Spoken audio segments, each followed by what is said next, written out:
Gassy, Mr. Sassy. September 24th, 2010. The wind was pushing raindrops against the window, putting me to sleep. Whoever it was, I was ready. Hey! I lied.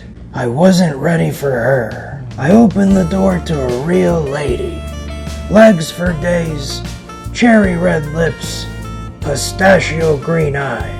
I lit her a cigarette and gave her a drink. Her son was framed for murder. It could never be him, she says.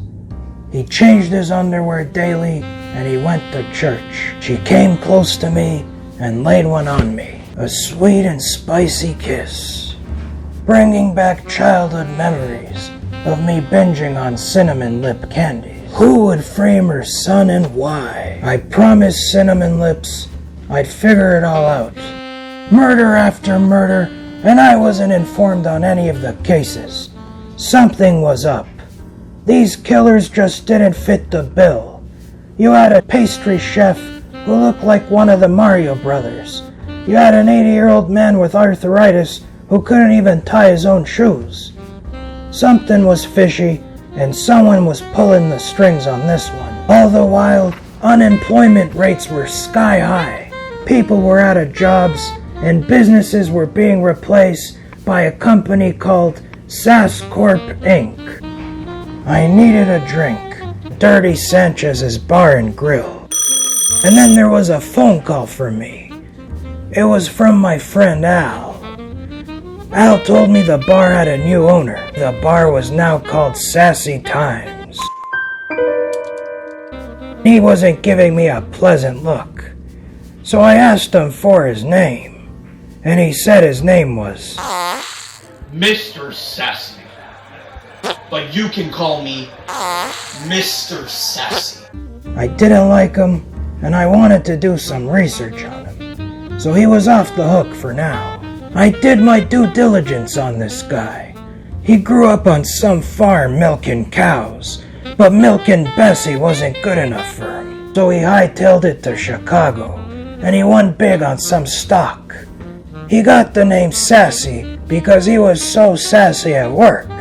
His real last name was Sassy. I'm Mr. Sassy.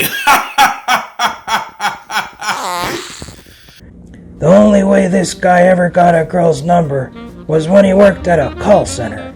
His biggest thrill was buying stores, just so he could have low stock on merchandise. He'd get a sick thrill when people would call in, and he could tell them they were out of stock. I dug out some more dirt on this guy. Amazing how much talking a silent investor would do when you put a badge in their face and let them introduce themselves to a leather glove.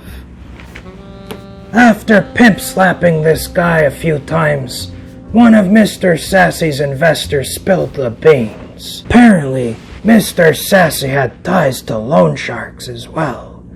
These loan sharks would bully these businesses and make them take low offers from Mr. Sassy himself. Mr. Sassy was also tied to many murders. All Mr. Sassy ever wanted was to be wanted. And he finally got his wish.